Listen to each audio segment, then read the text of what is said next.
This year's bronze medalist representing India. Silver medalist representing India. Saina Nehwal.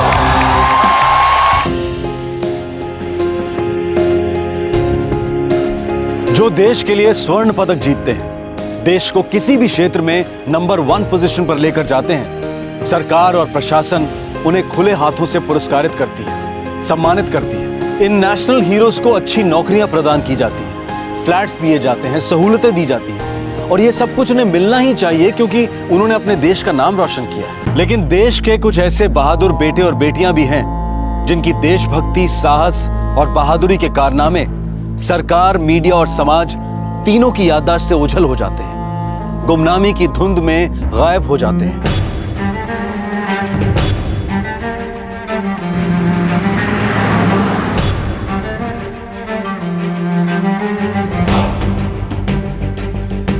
बोला ना तुम दोनों को, साहब जी ऑफिस में नहीं है। तो कब लौटेंगे? ये तो बता नहीं सकता, 2 दिन, 7 दिन, 15 दिन, 1 महीना भी लग सकता है।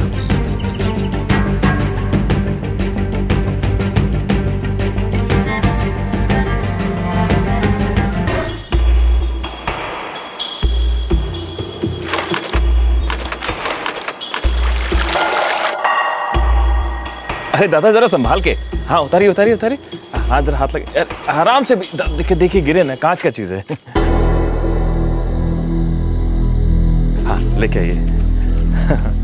हाँ ये लेके आइए लेके आइए। अरे इधर से चलिए। आ गया। आ गया। चलिए चलिए।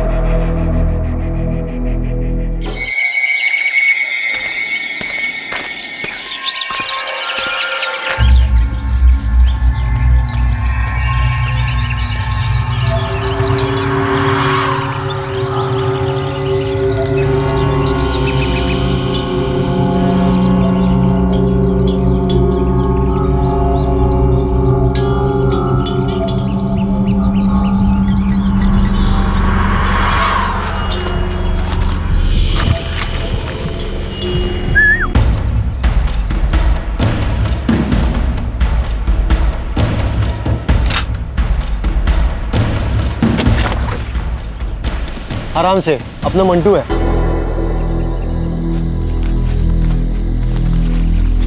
सुपंदा एजन पीटी टीचर আছে मृणाल ब्रह्मोत्सव। आजकल बहुत खरीदारी हो रही है घर में, टीवी, फ्रिज और पता नहीं क्या क्या। कितना मांग सकते हैं? 5 तो आराम से दे सकेगा। चीरू, गोभी, ये काम तुम दोनों करोगे, और हाँ परसों तक पैसे हाथ में आ जाना चाहिए। इससे ज्यादा देर नहीं हो सकती, हमारी गोलियां खत्म होने को आई है। ये मोबाइल नंबर है मृणाल ब्रह्म चौधरी का, थोड़ा संभाल कर। हाँ वो थोड़ा पहलवान टाइप आदमी है।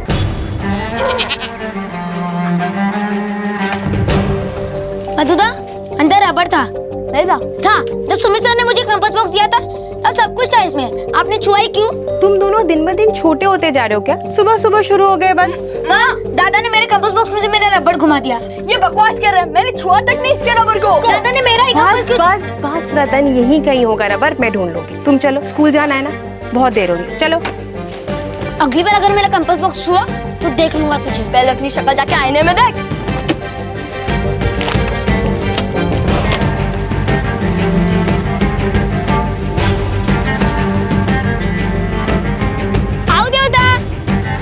हाँ ठीक है, अच्छे से मन लगाकर पढ़ाई करना। अरविंद, अरे रतन चल, दौड़ लगाएगा। चल, 1 2 3।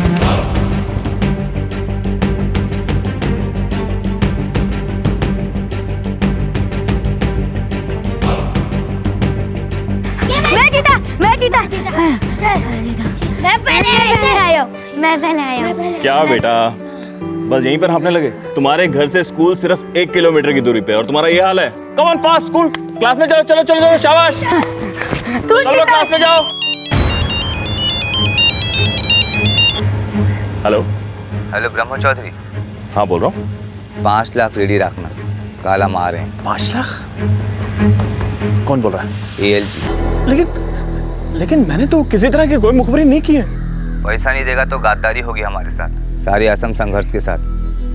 और गद्दारों को हम जड़ से उखाड़ फेंकते हैं, पूरे परिवार के साथ। नहीं नहीं, कल सुबह 5 लाख।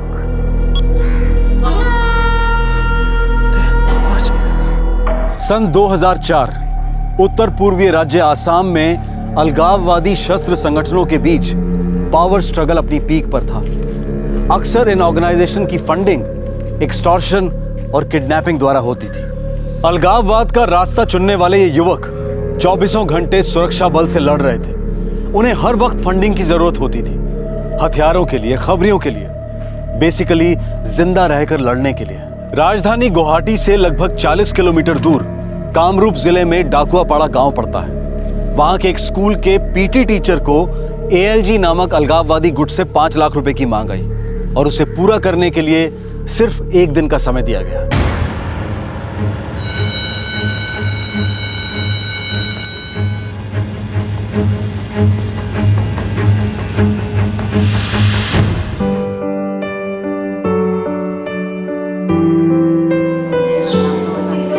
Good morning sir. बैठो बैठो बैठो। तुम में से ऐसा कितना बच्चा है जो ये मानता है कि पृथ्वी गोल नहीं है? नहीं सर, पृथ्वी गोल है। पृथ्वी गोल है? हाँ। तो फिर यहां पर रहने वाले सभी लोग नीचे क्यों नहीं गिर जाते?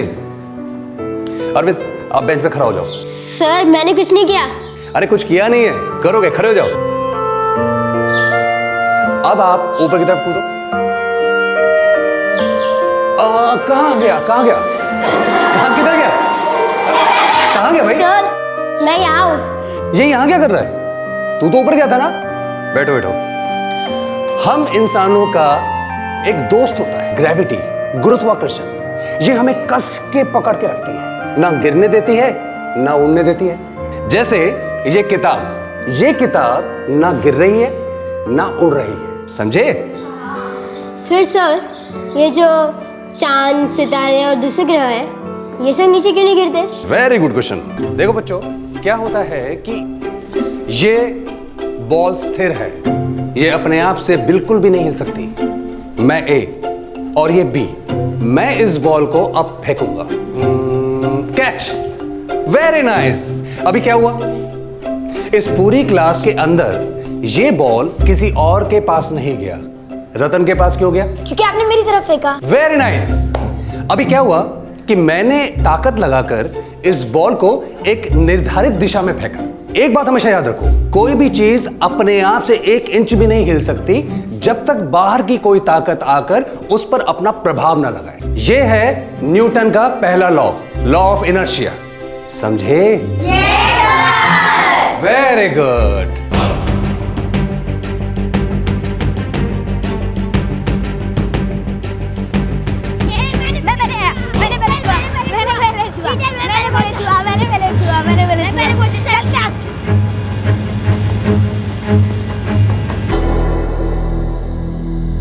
चार ही गोली बची है हमारे पास।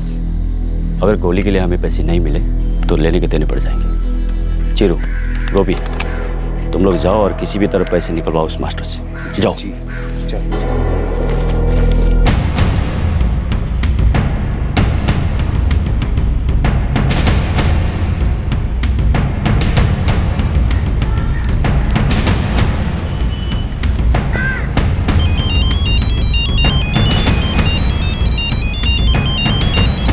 हेलो मास्टर जी, चुपचाप स्कूल के आंगन में आके पैसा हमारे हवाले कर दो। भाई सुनो तो सही, आप सुन ही नहीं रहे हैं मेरी बात। बाहर आके सुनाना, पहले पैसा हमें दे दो। हम स्कूल के आंगन में आपका इंतजार कर रहे हैं।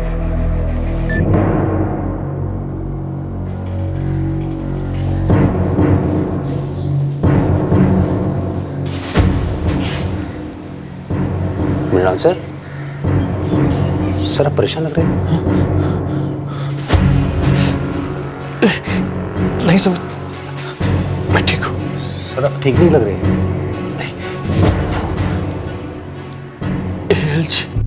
Assam liberation group?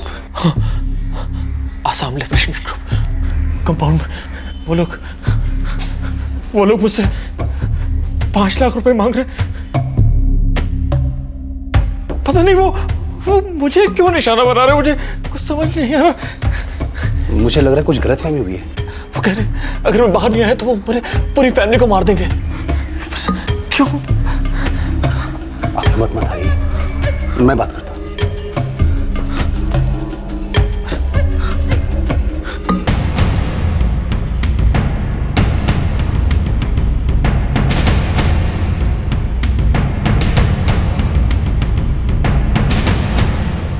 पैसा कहाँ है? देखिए 2 मिनट बात करते हैं हम लोग। पहले पैसा दो।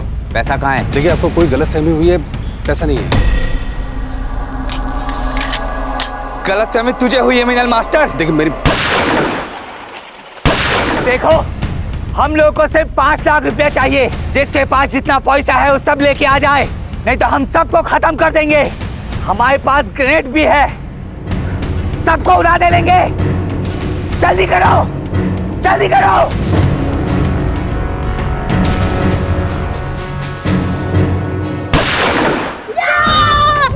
छोड़ छोड़।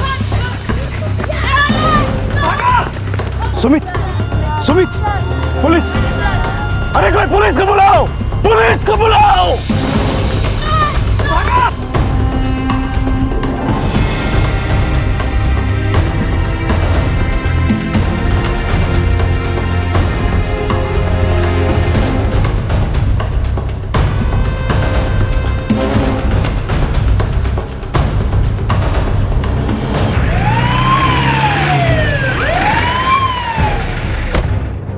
फौरन एम्बुलेंस को बुलाओ। किधर गए?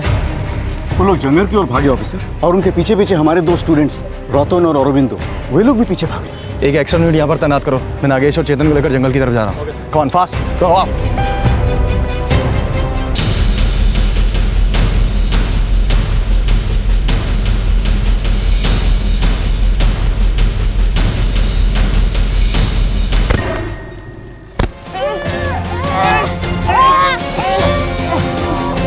पकड़ को बेटा, तुम ठीक हो ना?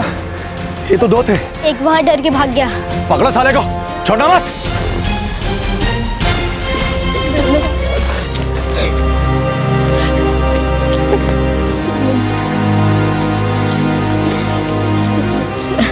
और यहाँ पर लाने से पहला इनका मौत हो चुका है।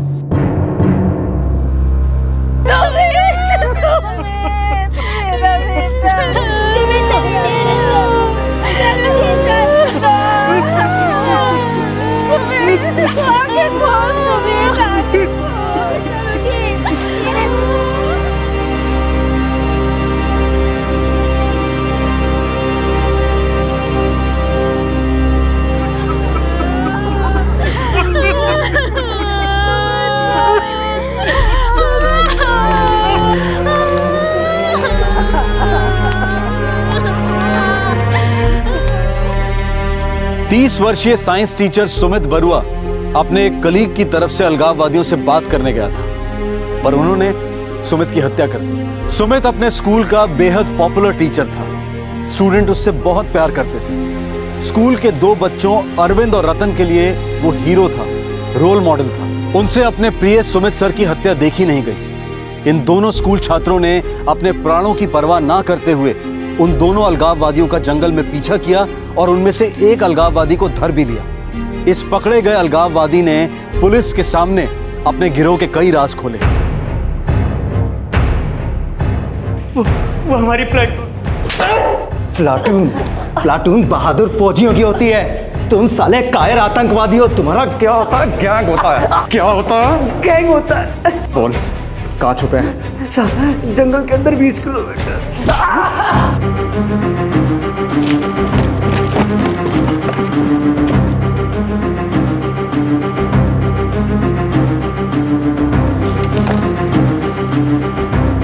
आकर वो ज़्यादा दूर तक नहीं गए। चलो।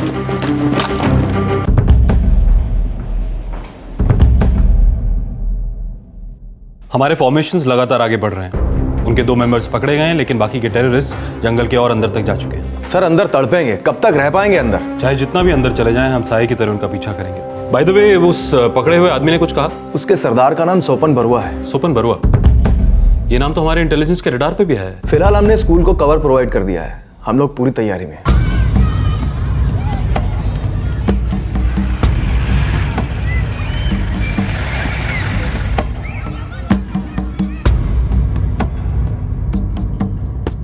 पता नहीं क्यों ऑफिसर, वे लोग हमारे स्पोर्ट्स टीचर मृणाल बम्ब चौधरी से इतने पैसे क्यों मांग रहे थे? अरे सुमित तो उन्हें सिर्फ बताने गया था कि उनको किसी तरह की गलतफहमी हुई है, एंड दे शॉट हिम, सीधे गोली मार दी। देखिए प्रिंसिपल साहब, आपके वो 2 स्टूडेंट्स काफी बढ़िया काम किया उन्होंने, लेकिन अब उन दोनों की लाइफ को काफी खतरा है। Oh my God. देखिए, इन टेररिस्ट के खबरी गांव-गांव में मौजूद हैं और सोपन बरुआ का गैंग इन दोनों लड़कों पर अपनी सारी फ्रस्ट्रेशन उतारने की कोशिश करेगा। तो फिर ऑफिसर, आपकी राय में हमें क्या करना चाहिए? देखिए, हम उन दोनों लड़कों को अपने साथ अपने बेस कैंप ले जाएंगे, वहीं उनकी सिक्योरिटी पूरी तरह से गारंटीड है। Very good. और इनकी फैमिलीज को भी समझाना होगा principal, this is very serious. Okay.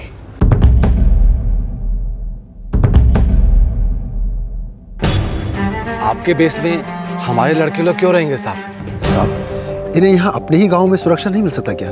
देखिए, आपके लड़कों ने एक खतरनाक आतंकवादी गुट के मेंबर को पकड़कर हमारे हवाले किया है और अब वो लोग इन दोनों लड़कों के खून के प्यासे होंगे। हमारे लिए इन दोनों को यहाँ पर प्रोटेक्ट कर पाना थोड़ा मुश्किल है। बेस कैंप ही सबसे बेस्ट रहेगा, एटलीस्ट कुछ समय के लिए। कुछ समय के लिए? कितने समय के लिए साहब? देखिए, जब तक हमें ये ना लगे कि ये दोनों अब वापस घर आ सकते हैं। लेकिन साहब, इनका स्कूल? अर्नब जी, मलाया जी, आपके लड़कों ने आपका, देश का, स्कूल का, असम का, सबका सर ऊंचा किया। उन्होंने जो किया है वो रोज रोज नहीं होता, और हम जानते हैं कि वो दोनों अभी बच्चे हैं, उनका घर है, स्कूल है, सब कुछ है, लेकिन एडजस्ट तो करना ही पड़ेगा। स्कूल मिस करना होगा। क्या बात करते हैं साहब, परीक्षा सर पर है, इनका तो पूरा साल खराब हो जाएगा। जी नहीं होगा, मैंने स्कूल के प्रिंसिपल से बात कर ली है, ये लोग वापस आकर अपनी सारी परीक्षाएं दे पाएंगे। मतलब आप इन्हें वहां पर लंबे समय तक रहने के लिए लेके जाना चाहते हैं? आप भी तो अपने बच्चों की एक लंबी उम्र चाहते हैं ना, तो प्लीज हमारे साथ कोऑपरेट कीजिए।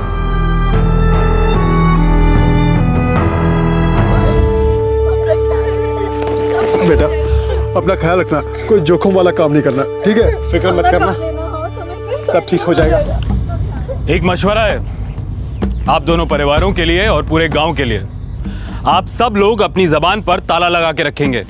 कोई भी इन दोनों लड़कों के बारे में, इस किस्से के बारे में या किसी भी चीज के बारे में किसी से कोई बात नहीं करेगा। समय बहुत खराब चल रहा है, कोई किसी का नहीं है, ठीक है?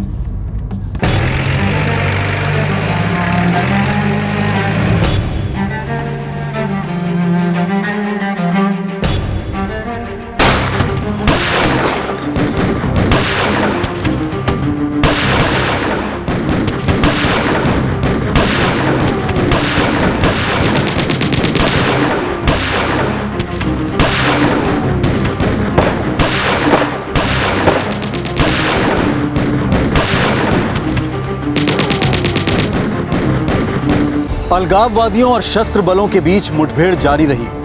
कुछ लोग मारे गए, कुछ पकड़े गए, लेकिन इसके बावजूद लोगों के बीच उनका खौफ कम नहीं हुआ।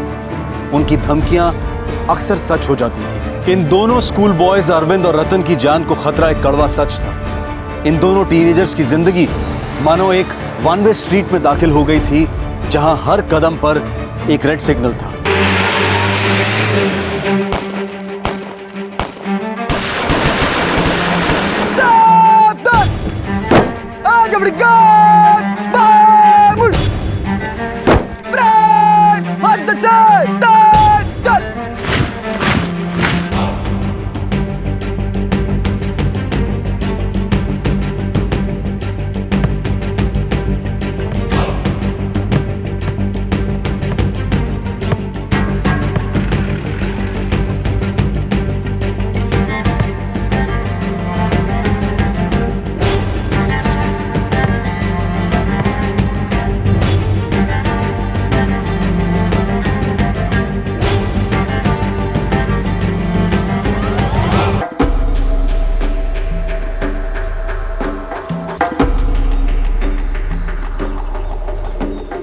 मैंने तो सुना जंगल में 5-6 किलोमीटर तक दौड़कर उन दोनों लड़कों ने उन लोगों का पीछा किया। लहरादूटा कौन क्लास में पहुंची है? नहीं दादा, हमको ये सब नहीं पता। नाम तो पता होगा। दादा, जब फौजी यहाँ आई थी तब आप कहाँ थे? यहाँ नहीं थे कि? नहीं था। क्यों, क्या हुआ? अरे अगर आप उन दोनों बच्चों का नाम भी लिया ना तो दाएं दाएं फौजी आपको गोली मार देगी। मतलब लड़के फौजियों की हिरासत में हैं, उनकी कैंप में? क्यों? नहीं दादा, हमको वो सब नहीं पता।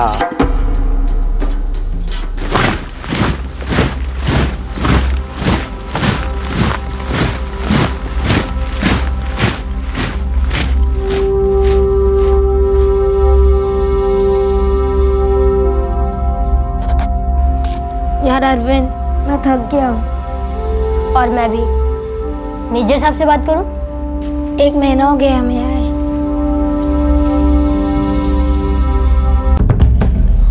आई अंडरस्टैंड बॉयज कि ये माहौल तुम्हारे लिए एकदम अलग है, लेकिन वो अब तक तुम लोगों के लिए घात लगाए बैठे हैं। हम लोग उनसे लड़ रहे हैं, लेकिन ये लड़ाई कुछ दिन तक और चलेगी। घर की याद आ रही है। माँ देवता, कितना समय हो गया, देखा तक नहीं उन्हें। देखो बॉयज, मजबूत बनना पड़ेगा हमारे जवानों की तरह। वो भी तो तुम्हारी सुरक्षा के लिए, इस देश की सुरक्षा के लिए 6-6 महीना दूर रहते हैं अपने परिवारों से। सर, क्या हमारे माँ और देवता यहाँ कर रह सकते हैं? देखो बेटा, समझने की कोशिश करो। ये एक ट्रांजिट कैंप है, यहाँ पे फैमिलीज रह सकती हैं? नहीं ना? तो कम से कम उन्हें यहाँ कभी कभी मिलने बुलवा दीजिए सर, या हमें वहाँ लेके चलिए। कुछ तो कीजिए प्लीज।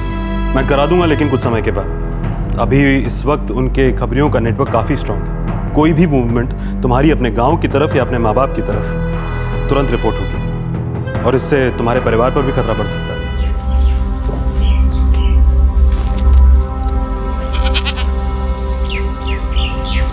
2 महीने हो गए, रतन की कोई खबर नहीं। मेरी फौजियों से बात हुई थी पारोमिता, वो कह रहे थे कि अभी ठीक समय नहीं है उन्हें घर भेजने का। पता नहीं क्या होगा।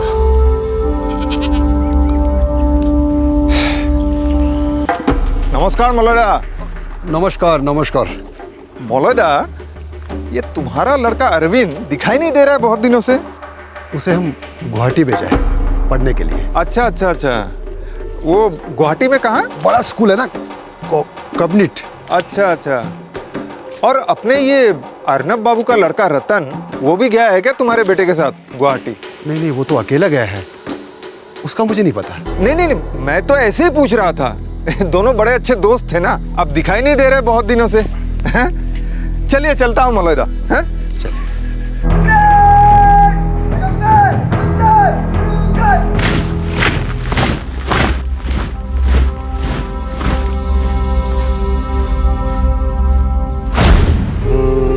Catch, very nice.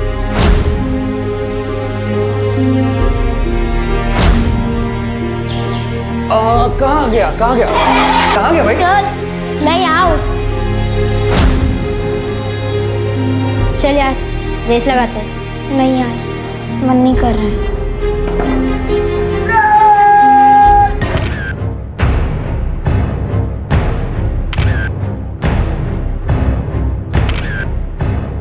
सन 2004 खत्म हुआ और 2005 शुरू हुआ।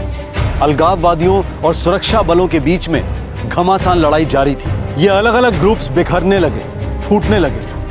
आखिरकार बहुत सारी अलगाववादी गतिविधियां कम होती गई। कई अलगाववादियों ने मौत से आंख मिचोली से हताश होकर सरेंडर कर दिया। ये नौजवान दोबारा से नॉर्मल जिंदगी जीना चाह रहे थे, और इस सब की वजह से अरविंद और रतन के लिए भी अपने अपने घर जाने का समय आ गया।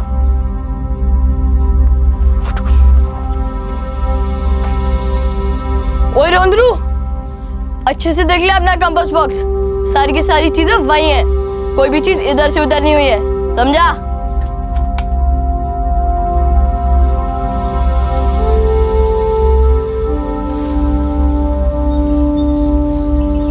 ए रतन, खूब अच्छे से ध्यान लगाकर पढ़ाई करना, ठीक है?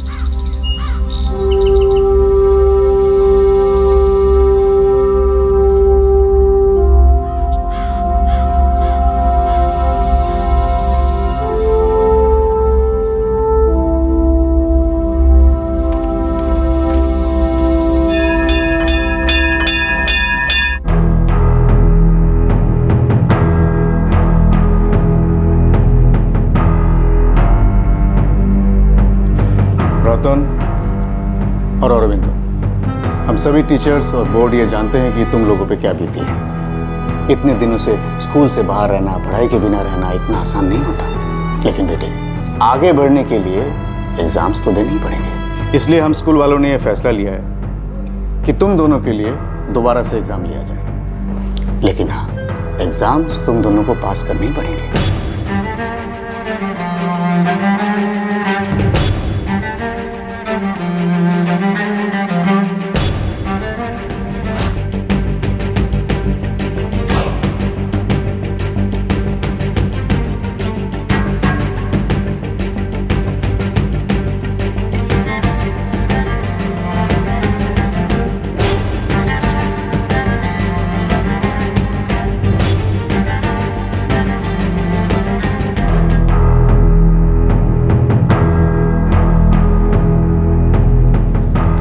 सॉरी बच्चों, तुम दोनों फेल हो गए। सर हमें एक और चांस दीजिए, हम पूरा क्लियर कर लेंगे।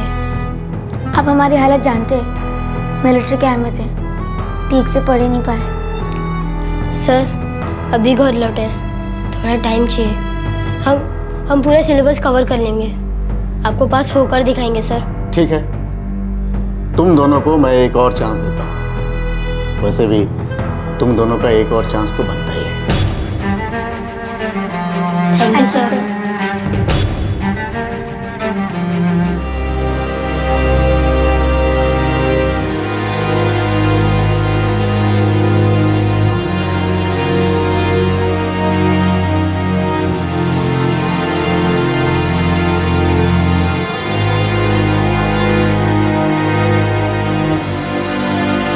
अच्छा लगता है बेटा तुम्हें इतनी मेहनत करते हुए देखकर, इतनी पढ़ाई करते हुए देखकर। देवता, कुछ किताबें चाहिए, कुछ गाइड्स भी खरीदनी होंगी। हाँ हाँ, कितना खर्चा हो जाएगा?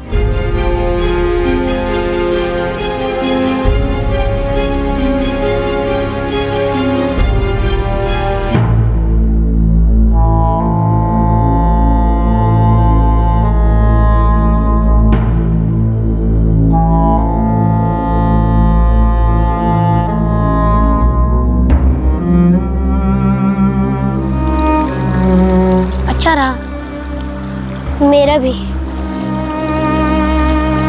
आराम से पास हो जाएगी। कुछ बोल नहीं सकते। जा रहे थे, मुझे डर लग रहा है। किस बात का? पता नहीं, बस डर लगता है।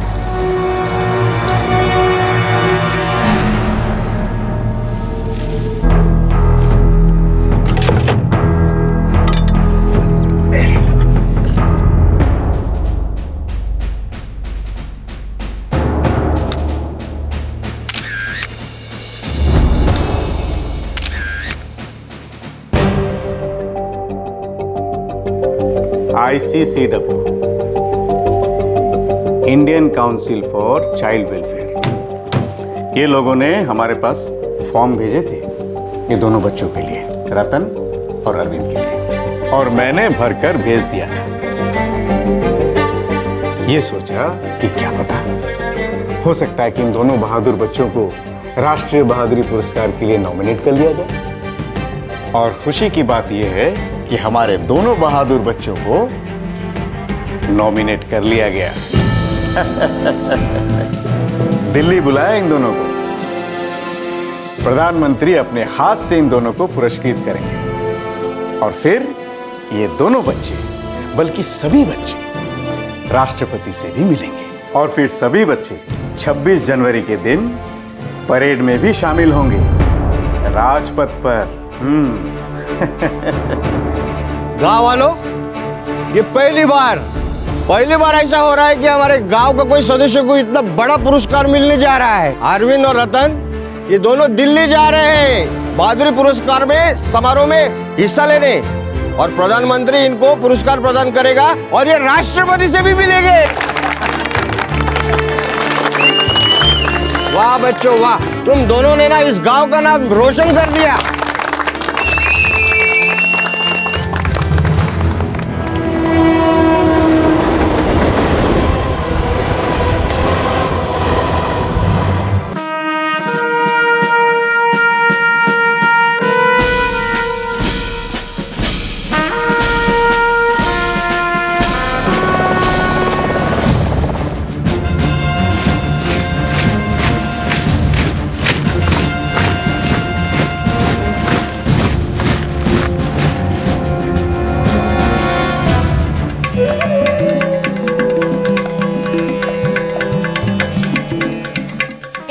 बहादुर लड़कों के शब्दों में, हम हमारे साइंस टीचर सुमित बरुआ से बहुत प्रेम करते हैं।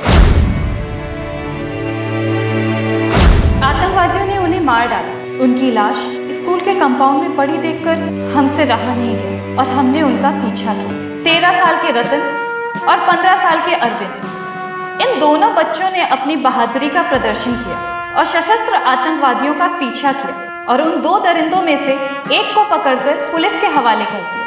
रतन विश्वास और अरविंद दास, डाकुआपारा गांव, जिला कामरूप, आसाम।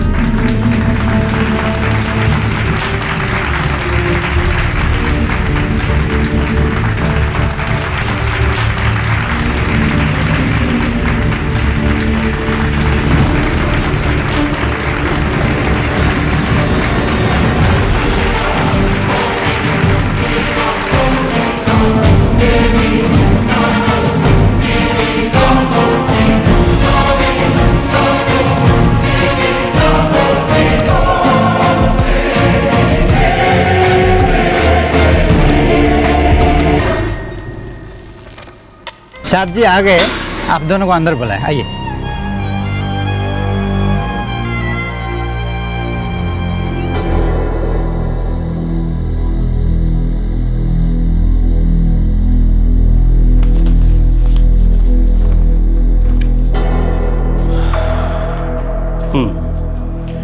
आप दोनों हमसे चाहते क्या हो? हमें नौकरियां चाहिए सर। कोई भी सरकारी नौकरी चलेगी सर, बस परमानेंट हो। हम जान लड़ाकर काम करेंगे सर। मैं कोई उद्योगपति या किसी सरकारी नौकरी का ठेकेदार तो हूँ नहीं। ज़्यादा से ज़्यादा मैं आपका नाम रिकमेंड कर सकता हूँ। आप एक शब्द भी कहेंगे तो हमें कोई भी नौकरी दे देगा। आप हमारे ज़िले के राजा से कम नहीं सर। बस बस, ये राजा बाजा दोबारा बोलने की ज़रूरत नहीं है। ये लोकतंत्र है, लोकतंत्र, और मैं जनता का नौकर। अगर मैं राजा की तरह बर्ताव करूँगा तो हमारी पब्लिक कहेगी देखो इलेक्शन जीतवा दिया, अब अपनी मनमानी कर रहा है। सर हम कोई कलेक्टर या एसपी का पोस्ट नहीं मांग रहे हैं, कोई भी छोटा मोटा जॉब चल जाएगा सर। सर बहुत तंगी है, कुछ तो करवा दीजिए। ठीक है, मैं कोशिश करता हूँ, सरकार को रिकमेंडेशन भेज दूंगा। तुम दोनों अपनी डिटेल मेरे सेक्रेटरी को दे दो। धन्यवाद सर।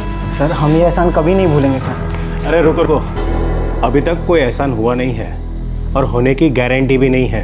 रिकमेंडेशन पास होगा तब होगा, तब तक कोई गारंटी नहीं है। ये बात दोनों अच्छे से समझ लो, ठीक है? All the best. रतन विश्वास, अरविंदो दास। सर 2005 में मेडल मिला था हमें। बार बार मेडल मिला था, ये क्या लगा के रखा है? अरे केंद्र सरकार ने मेडल के साथ साथ 10,000 रुपया दिया था और राज्य सरकार ने 5,000 रुपये। उसका तो कहीं भी जिक्र नहीं करते हो तुम लोग। एक आतंकवादी को पकड़ क्या लिए तुम लोग सरकार के यहाँ घर जमाई बनना चाहता है? आरती उतारूं मैं तुम्हारी, गोद में बिठाकर खिलाऊं? कचहरी बाबू ऐसा नहीं है। तो कैसा है? इसका मतलब क्या हुआ? हर वक्त पुराने टेप रिकॉर्डर की तरह मेडल जीता था, बहादुरी का काम किया, ये क्या वो क्या, घिसते रहते हो, रगड़ते रहते हो, गाते रहते हो। अरे चुप। अरे हमारे देश की पुलिस, हमारे देश की मिलिट्री दिन रात आतंकवादी को पकड़ते हैं, उनको मार गिराते हैं। वो तो नहीं घूमते मदद मांगते हुए कि सर ये रहे हमारे मेडल्स, ये रहे हमारे सर्टिफिकेट। वो तो नहीं बोलते कि हम स्पेशल है, हमारे लिए ये करो, हमारे लिए वो करो। अरे कहाँ 6 साल पहले गलती से एक आतंकवादी को पकड़ लिए, जिंदगी भर उसी का मेवा खाना चाहते हो? तब से लेकर अब तक एक उंगली नहीं उठाई तुम लोगों ने कुछ कर दिखाने के लिए।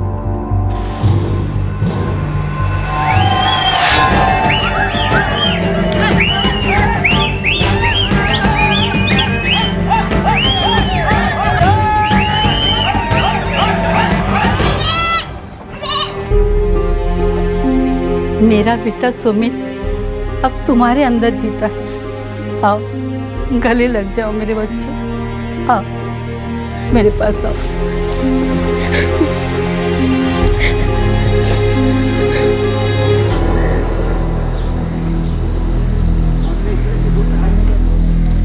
रतन और अरविंदो, तुम दोनों अब बच्चे नहीं रहे। तुम दोनों ने काफी कुछ भुगता है और इसीलिए ये स्कूल, खासकर मैंने तुम दोनों को दूसरी बार और तीसरी बार एग्जाम में बैठने का मौका दिया। लेकिन अफसोस, तुम लोग एग्जाम क्लियर नहीं कर पाए। ये एग्जाम एजुकेशन सिस्टम की एक अहम मांग है जिसे हर बच्चे को पास करना होता है, मगर तुम दोनों इस बार भी फेल हो गए। सर सच कह रहे हैं, हम पूरी कोशिश कर रहे हैं पर पता नहीं क्यों ठीक से पढ़ नहीं पा रहे।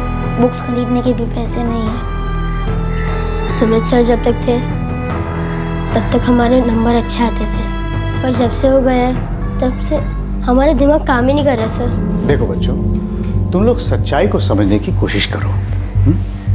क्योंकि ये स्कूल तो अब तुम्हें चांस देने से रहा और मुझे नहीं लगता कि कोई और स्कूल भी तुम्हें चांस देगा। इसलिए बेहतर यही होगा कि तुम लोग कुछ और काम सीखो, कुछ और करो, क्योंकि रेगुलर स्कूल तो शायद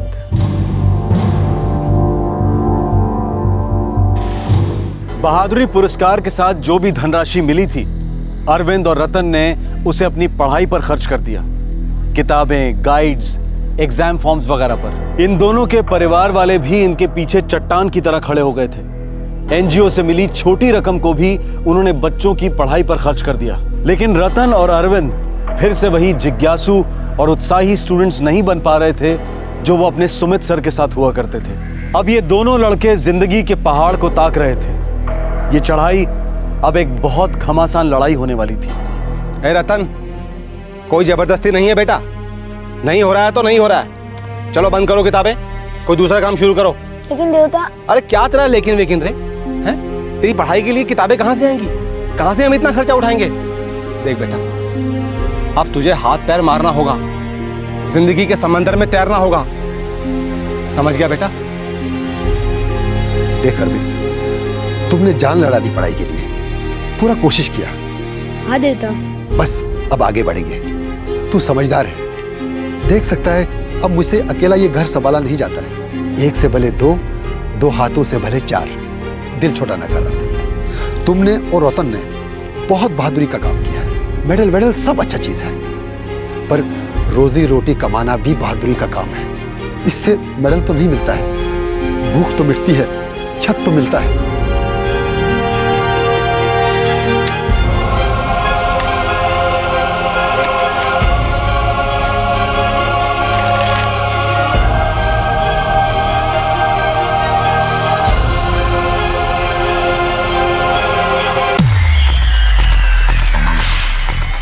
फ्रैंकली मैं आज तक समझ ही नहीं पाया कि अपने आप के लिए खेलने का मतलब क्या होता है। मैं तो सिर्फ टीम के लिए खेलता हूँ। मेरा मकसद तो सिर्फ देश के लिए खेलना होता है, देश के रिकॉर्ड्स के लिए होता है। मेरी रिकॉर्ड्स पर कभी नजर नहीं होती। मैं बस देश को जिताना चाहता हूँ।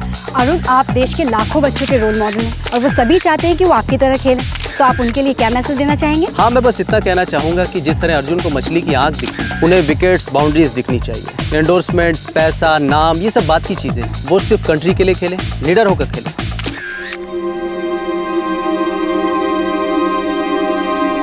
भैया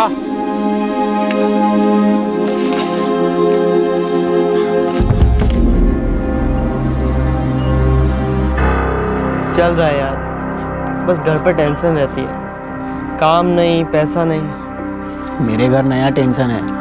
अब बोल रहे हैं उम्र हो गई, शादी कर लो। इतने पैसे कमा लेता है जो बीवी कर पाएगा? नहीं यार, जिस दिन मजदूरी का काम मिला उस दिन दो पैसे हाथ होते हैं। बीवी करने का चांस ही नहीं है। घर वालों के पुराने ख्यालात कि तकदीर बदलेगी शादी करना। अरे अरविंद, रतन, तुम लोगों ने इतना बड़ा शेर मारा था तो सरकार को तुम्हारे लिए कुछ करना चाहिए। आखिर स्वयं प्रधानमंत्री जी तुम्हारे गले में मेडल डाला था। काका, कोशिश तो जारी है। लेटर लिखा है सरकार को, अब बस इंतजार कर रहे हैं जवाब। आदरणीय प्रधानमंत्री महोदय जी, आपको शायद हम याद भी नहीं होंगे। 2005 में 26 जनवरी को आपने हमें बाल बहादुरी का मेडल दिया था। रतन विश्वास और अरविंद दास, डकवापुरा गांव, कामरूप डिस्ट्रिक्ट और असम से। सर, ये पत्र हम नौकरी की फरियाद के तौर पर लिख रहे हैं। हमें केंद्र सरकार और राज्य सरकार से जो कैश अवार्ड मिला था वो हमने अपनी पढ़ाई में लगा दिया, लेकिन हमारा बैड लक है कि हम ठीक से पढ़ नहीं पाए और आगे पढ़ने के लिए हमारे पास इतने पैसे नहीं थे। हम डेली मजदूरी करते हैं। हम ये नहीं कह रहे कि हमें सरकारी नौकरियाँ सिर्फ इसलिए मिलनी चाहिए क्योंकि हमें बहादुरी का अवार्ड मिला था बचपन में, लेकिन सर हम दोनों बालिग हो गए हैं, हमारा कोई फ्यूचर दिखाई नहीं दे रहा। अगर मदद के तौर पर आप हमें नौकरियां दिला दें, ज़िंदगी भर आपका आभार रहेगा। ठीक है? हाँ ठीक है। भीख जैसा तो नहीं लग रहा ना? नहीं यार, हम तो नागरिक होने के नाते अपील कर रहे हैं ना। पोस्ट कर दे यार ये लेटर। अब तक तो आ जानी चाहिए। चिट्ठी आई क्या डाक बाबू? नहीं, अभी आई नहीं है तुम्हारी चिट्ठी। पर चिट्ठी लिखे अब 1 महीना हो गया। दिल्ली बहुत दूर है ना, तुम तो जानते ही हो। गए थे ना मेडल लेने। तब तो छोटे थे। हाँ, अब बड़े हो गए हो। देखो, चिंता करने की कोई बात नहीं है। चिट्ठी जैसे ही आएगी भिजवा देंगे हम। पोस्टमैन तुम दोनों का घर अच्छी तरह से जानता है। मेडल मिला था ना तुमको, चिट्ठी भी तुम्ही को मिलेगी। सच कहूं तो 10 में से 9 लोग तुम्हारी तरह ऐसे आतंकवादी का पीछा नहीं करते। अब तुम जोश में थे, होश में थे, क्या थे ये तो हमको नहीं मालूम, लेकिन अपनी जिंदगी को ऐसे जोखिम में डालना, वो भी तब जब सामने वाले के हाथ में बंदूक था, भाई इसमें बहादुरी कितनी और बेवकूफ़ी कितनी ये तो वाकई हमको नहीं पता।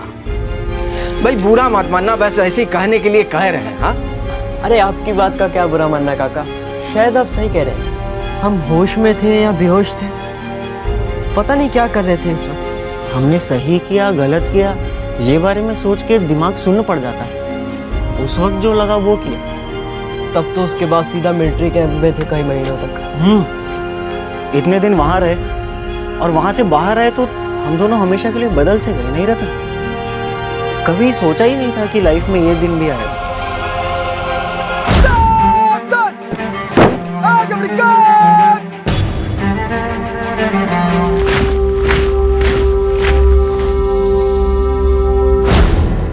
अच्छा, जब इतने समय से तुम लोग मिलिट्री कैंप में रहे हो तो वहीं जाकर क्यों नहीं नौकरी वोकरी मांग लेते? क्रिकेट द्वारा देश की शान बढ़ाने के लिए भारतीय क्रिकेट टीम के रन मशीन कहलाने वाले अरुण बत्रा को आज भारतीय सेना ने ऑनरेरी मेजर के खिताब से पुरस्कारित किया।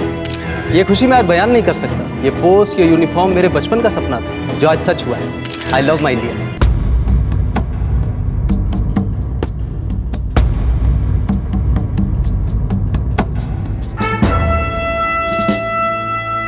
मैं आप लोगों के केस से वाकिफ हूँ। आप लोगों को तो फौज में होना चाहिए। Thank you sir. सर आप ही कुछ कर सकते हैं। जो भी करना है आप दोनों को करना है। आर्मी की जॉब के लिए कुछ सिलेक्शन प्रोसीजर होते हैं, टेस्ट देना पड़ता है, एग्जाम होते हैं। हम तैयार हैं सर। हम सब टेस्ट दे देंगे सर, बस एक मौका मिलना चाहिए। जरूर, गिव योर बेस्ट शॉट। लेकिन इस साल तो एग्जाम की डेट निकल चुकी है। अभी आप लोगों को अगले साल अप्लाई करना पड़ेगा, ठीक है? और कुछ? वहाँ काम जरूर मिलेगा। मुझे भी ऐसा लगता है। अगले साल फॉर्म निकलते ही भर दूंगा। हो जाएगा तो बहुत अच्छी बात है बेटा। फौज में जवान की तनख्वाह भी अच्छी होती है और शायद रहने को घर भी मिल जाएगा। अरे माँ, बहुत लोग काम करते हैं वहाँ पे। मैंने और रतन ने वहाँ 4 महीने काटे। सब जानते हैं वहाँ कैसे चलता है। हमें तो वो जरूर ले लेंगे। तुम दोनों ने फौजी नौकरी के बारे में पहले ही सोच लेना चाहिए था। वैसे काम भी तो तुम लोगों ने फौजियों जैसा ही किया था। तुम जैसे बहादुरों की जरूरत फौज में है। हाँ देवता, हम लोगों को पहले ही अप्लाई कर देना था आर्मी में। चलो देर से पर दुरुस्त। सुमित बरुआ, रतन और अरविंद का प्रिय साइंस टीचर किसी दूसरे टीचर के हित में अलगाववादियों से समझौता करने गया था। सुमित एक सरकारी नौकरी में था। उसकी मृत्यु के बाद उसके बच्चों को फ्री एजुकेशन प्रदान की गई। उसकी विधवा और परिवार वालों के लिए हर महीने पेंशन की व्यवस्था की गई। सुमित के हत्यारों को पकड़ने वाले अरविंद और रतन अपने लिए एक स्टेबल जिंदगी बनाने की हर कोशिश कर रहे थे। कोई भी स्टूडेंट जिसे ब्रेवरी अवार्ड मिलता है उसे कुछ कंसेशन दिए जाते हैं। ग्रेजुएट होने तक पूरी एजुकेशन स्पॉन्सर की जाती है। देश भर के इंजीनियरिंग और मेडिकल कॉलेजेस में उनके लिए रिजर्वेशंस होती हैं। किसी भी क्षेत्र में पढ़ने के लिए उनकी सहायता की जाती है। साल 2011 में अरविंद और रतन को ब्रेवरी अवार्ड मिले हुए 6 साल हो चुके थे। उन्होंने आर्मी में भर्ती होने के लिए अप्लाई किया।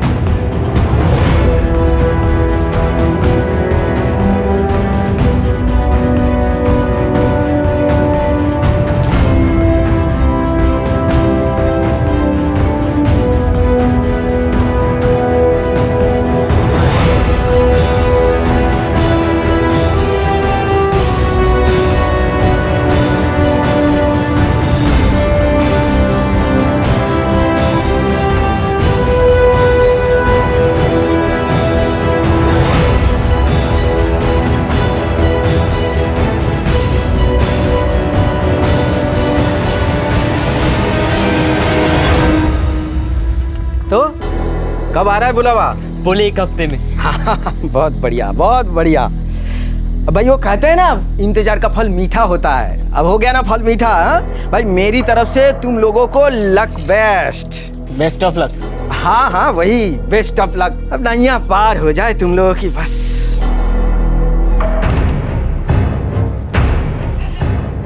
क्या हुआ? क्या लिखा है? बताता क्यों नहीं है?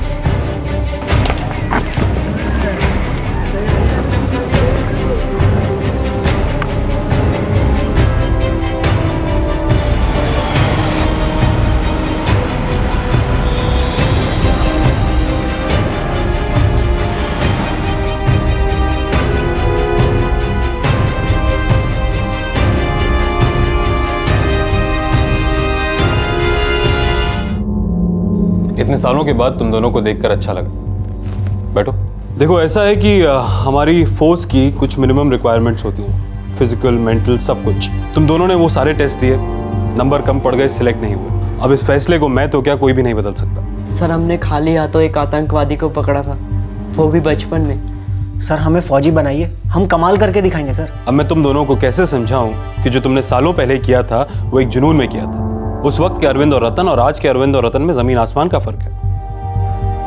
क्या फर्क है सर? बताइए भी तो सर। तो सुनो फिर, ये वो फाइल है जिसमें तुम्हारे रिजेक्ट होने के कारण है। मैंने अच्छी तरह से पढ़ी है। तुम रतन अपने फिटनेस के एग्जाम में फेल कर गए और तुम्हारी फिटनेस पर एक बहुत बड़ा सवालिया निशान है। और तुम अरविंद पूरे 4 इंच कम पड़ गए।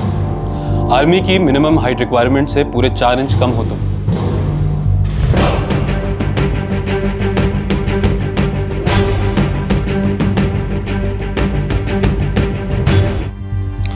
देखो मुझे तुम दोनों के साथ पूरी सहानुभूति है, मगर फौज में तो मैं तुम्हारे लिए कुछ नहीं कर सकता। I am sorry, really sorry.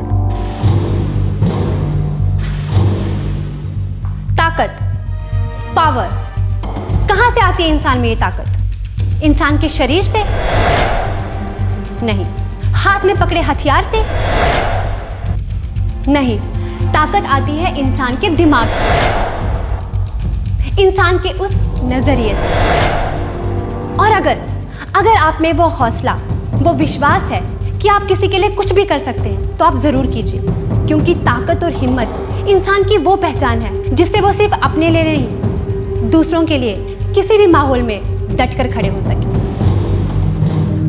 मैंने तुम दोनों के सारे डिटेल्स नोट कर लिए हैं और अब मैं इसे आगे भी बढ़ाऊंगा। लेकिन हाँ, एक बात और, जब तक तुम दोनों को हमारे यहाँ से या कहीं दूसरे जगह से बुलावा ना आए तो यहाँ आके खड़ा मत हो जाना, अच्छा नहीं लगता, समझे? जाओ।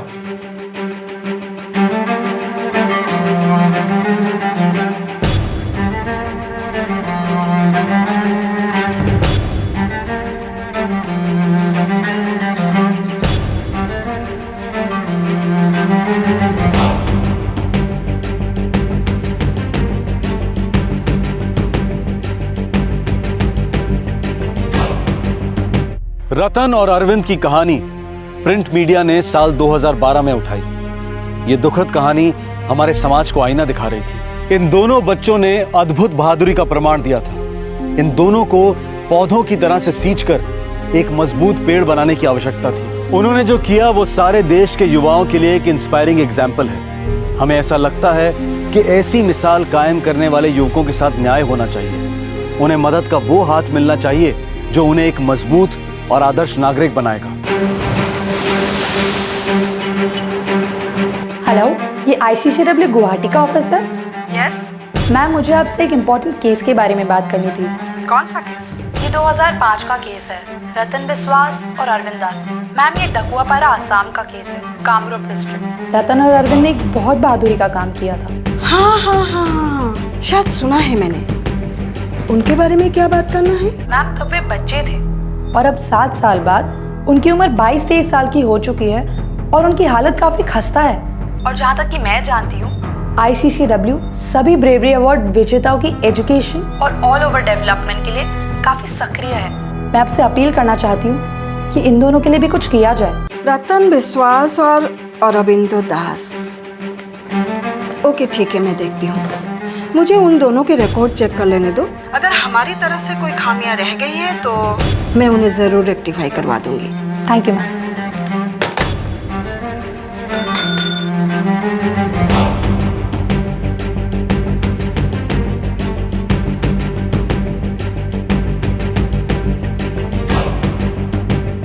हम अपने दर्शकों को बता दें कि हमारा आज का एक केस आसाम के कामरूप जिले के डाकुआपाड़ा गांव के इन दो युवकों की जिंदगी पर आधारित है, रतुल और ऋतुपर्णा।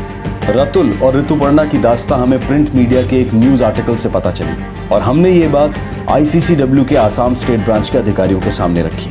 ICCW आसाम से रातुल और ऋतुपर्णा को हालांकि हम ही लोगों ने नॉमिनेट किया था ब्रेवरी अवार्ड के लिए, पर पहले हम लोगों ने ये कोशिश किया था उन लोगों से मिलने की, कांटेक्ट करने की, पर कुछ लैप्सेस हमारी तरफ से ऐसी हो गई हैं कि कांटेक्ट नंबर नहीं मिला और जब हम लोग चाह रहे थे तो उनसे मिले नहीं, तो उनको कुछ सहायता नहीं कर पाए। ICCW के आसाम स्टेट ब्रांच के अधिकारियों ने बहुत ही खेद व्यक्त करते हुए और अपनी भूल सुधारते हुए रतुल और ऋतुपर्णा को ICCW के गुवाहाटी ऑफिस में बुलवाया और आश्वासन दिया कि उन दोनों को अपनी जिंदगी में कुछ करने का और आगे बढ़ने का अवसर दिया जाएगा। रातुल और ऋतुपर्णा, आप दोनों का फॉर्म भर लिया है मैंने और आप लोगों का पेपर्स भी चेक कर लिया है और आप लोगों को जितनी हो सके आप लोगों के क्वालिफिकेशंस के मुताबिक अच्छी से अच्छी नौकरी दिलवाने की कोशिश करेंगे हम लोग। उसके लिए हम लोग आप लोगों को चीफ मिनिस्टर से भी मिलवाएंगे और गवर्नर साहब से भी मिलवाएंगे और जितना हो सके हम लोग करेंगे। Thank you ma'am, thank you.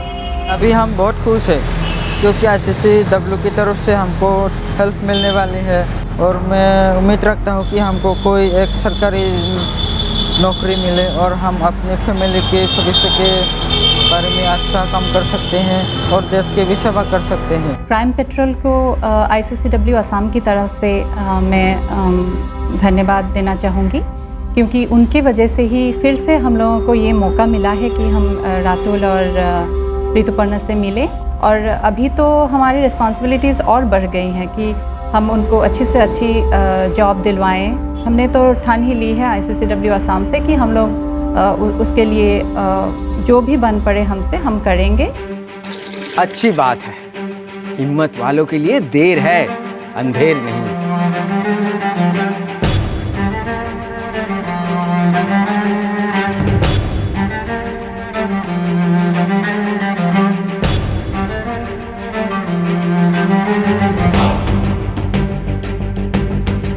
हमें विश्वास है और पूरी उम्मीद है कि ये दो नौजवान जो पिछले 7 सालों से नाउम्मीदी की दीवार पर अपना सर पटक रहे थे, अब इनके साथ ऐसा नहीं होगा। इन्हें नई दिशा मिली है, अवसर मिला है और ये उसका लाभ उठाकर अपनी जिंदगी में कुछ कर दिखाएंगे। अपॉर्चुनिटी की खिड़की हर इंसान को मिलनी चाहिए। अब वो इस खिड़की से बाहर निकलकर आसमान छूता है, 1-2 पायदान चढ़ता है या फिर नीचे गिरता है। ये हर एक की अपनी कैपेसिटी है, अपना हार्डवर्क है और शायद थोड़ा सा हिस्सा किस्मत का भी है। लेकिन अवसर मिलना किस्मत नहीं होना चाहिए, ये एक संवैधानिक अधिकार होना चाहिए। देश के लिए जीता गया कोई स्पोर्ट्स वर्ल्ड कप या कल्चरल अवार्ड और देश की सुरक्षा के लिए अपनी जान पर खेलकर किसी अलगाववादी को पकड़ना, इन दोनों में अंतर करना बहुत बड़ा अन्याय है। अलगाववादियों के खिलाफ लड़ने वाले आम नागरिक भी उतने ही बड़े हीरो हैं जितने कि ओलंपिक्स में मेडल लाने वाले और क्रिकेट में रिकॉर्ड्स बनाने वाले।